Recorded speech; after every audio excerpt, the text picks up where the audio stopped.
Record. Bahasa Indonesia ya soalnya. Wis record urung iki. Ya wis, nek esuk pencet mau wis muni kok. Ya mau. Mampus. Selamat pagi, salam sejahtera bagi kita semua. Perkenalkan, saya Abdul Setiawan dengan NIM 2501010101024 program studi Sistem Informasi Universitas Siber Asia tahun akademik 2025-2026.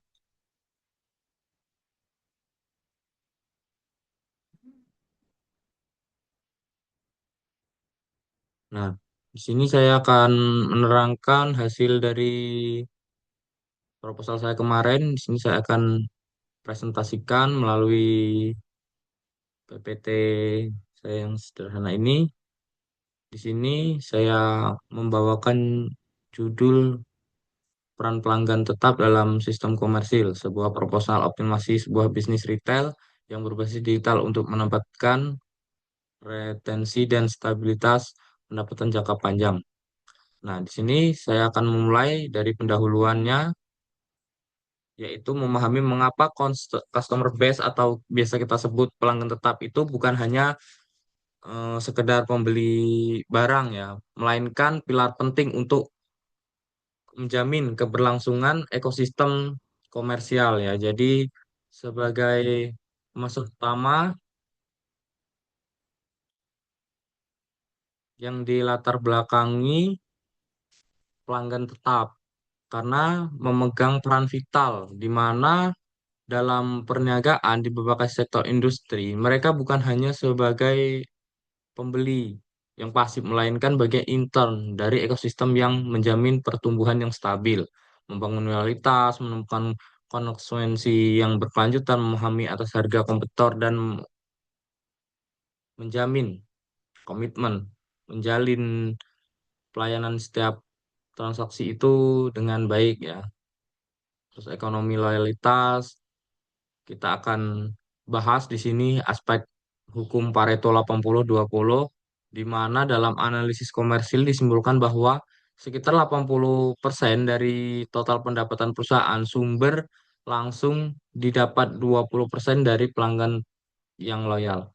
Nah, jadi kalau untuk membahas efisiensi akuisisi biaya dari data riset lapangan menunjukkan bahwa untuk mendapatkan satu pelanggan baru bisa mencapai 10 kali lipat lebih mahal daripada kita menjaga hubungan yang sudah ada. Kita mengoptimasi pengelolaan anggaran. Kemudian di sini saya rumuskan masalahnya menjadi 4 bagian, mana loyalitas dan pertumbuhan laba, bagaimana pengaruh loyalitas pelanggan tetap terhadap pertumbuhan jangka panjang, efisiensi pasaran, sejauh mana penghematan anggaran pemasaran biaya dapat fokus pada strategi pelanggan, kemudian pendapatan stabil, kontribusi kita terhadap pelanggan customer kita, itu gimana kita melakukan ketahanan dan fluktuasi pasar, keluhan umum, gimana kita memanage keluhan, komplain, kemudian apa yang perlu diperbaiki untuk kedepannya. Meskipun sudah memiliki pelanggan tetap, kita akan bedah di sini dari tujuannya ya. Tujuannya itu kan kita mengidentifikasi peran, membedah secara komprehensif peran pelanggan tetap sebagai agen promosi organik, word of mouth, alami secara alami, kemudian menakar dampak nilai ekonomis dari loyalitas pelanggan terhadap kestabilan arus pendapatan perusahaan, mengevaluasi faktor, kemudian mengidentifikasi variabel utama yang mendorong kepuasan pelanggan agar terus berinteraksi secara berulang, menjaga, kemudian menambah ya, karena mempertahankan itu tidak semudah ketika mendapatkannya ya. Jadi kurang lebih begitu. Kemudian kalau untuk proses bisnis saat ini kita akan pecah menjadi tiga kan, input, kemudian proses, lalu ke tahap hasil akhirnya output. Jadi kalau untuk inputnya kita melakukan sumber daya dan target, kita menganalisa pelanggan, kemudian kita betul betul memahami produk kita, kualitas kita, terus kemudian jasa yang kita jual, kemudian penentuan harga, pelayanan, serta bagaimana kontribusi kita untuk menawarkan promosi. Perusahaan menawarkan pengembangan produk, kita memberi pelayanan langsung, menawarkan promosi, bagaimana mekanismenya, kemudian eh, waktu keberlangsungan promosi yang kita buat itu. Jadi kan kita secara langsung memperkenalkan promosi yang kita langsungkan itu. Kemudian kita masuk di hasil akhirnya, terbentuknya pelanggan tetap, peningkatan angka penjualan, stabilitas sistem keuangan dan perniagaan. Analisis proses ini merupakan bagian landasan, ya, menjadi landasan pokok, menulis landasan penting yang mendasar untuk perusahaan memetakan titik kelemahan ataupun sistem interaksi antar pelanggan satu pelanggan yang lain. Kita menganalisis masalah dan dampaknya, ya. Untuk kondisi saat ini pelayanan yang tidak sama antar staff karena kita membuat sistemnya itu per shifting, dan belum membuat SOP baku yang mengatur tata cara kelola, melayani, kemudian staf melayani berdasar kondisi hati atau secara mood, terus belum memiliki pusat pengaduan, customer service. Jadi ketika kita menyadari atas hal itu, kita akan bisa secara langsung melihat dampak terhadap laju pertumbuhan bisnis. Jadi kan dampaknya ketika kita tidak mempunyai hal-hal ini, dampaknya itu kita bisa kehilangan minat akan pelanggan, ya, konsumen menjadi jera karena dia sudah merasa pelayanan yang didapat itu tidak sesuai, jera dan transaksi tidak akan dilakukan transaksi kembali. Jadi itu membuat konsumen merasa tidak puas, konsumen tidak dihargai, ada potensi marah bahkan. Nah, terus standar kepuasan pelanggan tidak pernah tercapai dan stabil karena belum dibuat. Ketika SOP, sebuah prosedur itu diciptakan, itu pasti ada tujuan yang melandasi bahwasannya kepuasan pelanggan itu menjadikan hal yang prioritas, harus diprioritaskan. Bagaimana prosedur itu dibuat untuk mencapai kepuasan pelanggan. Dan harapannya agar konsumen pelanggan tadi itu bisa bertransaksi di kemudian hari.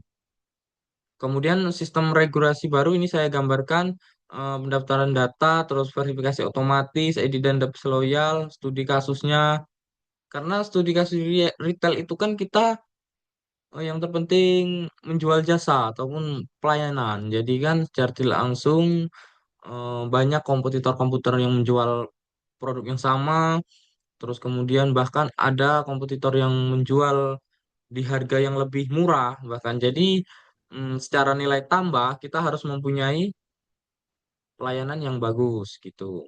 Ini perspektif industri retailnya. Jadi setiap modern itu kan pasti memiliki pesaing, entah itu dari komersial online, e-commerce, kemudian belum lagi yang penjual-penjual yang selalu membanting harga.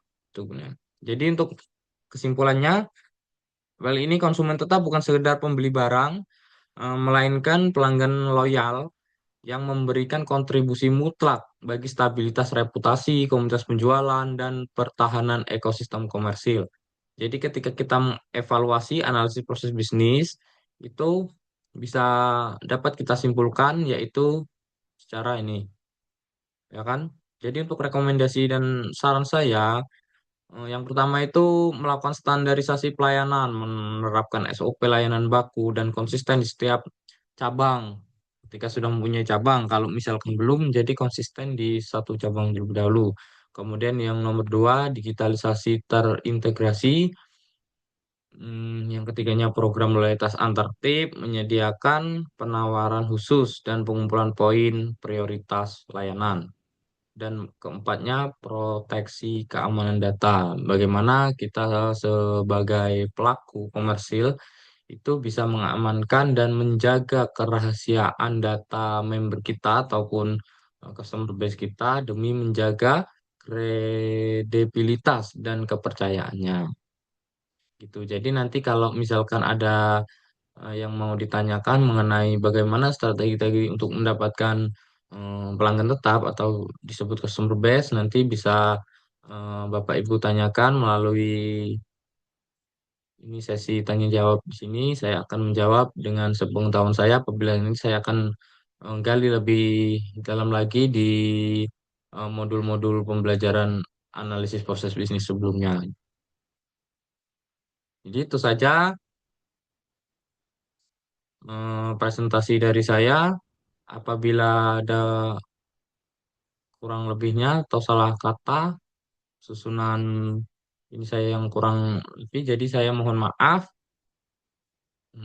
Selamat pagi menjelang siang. Saya Abdul Setiawan. Saya akhiri. Wassalamualaikum warahmatullahi wabarakatuh.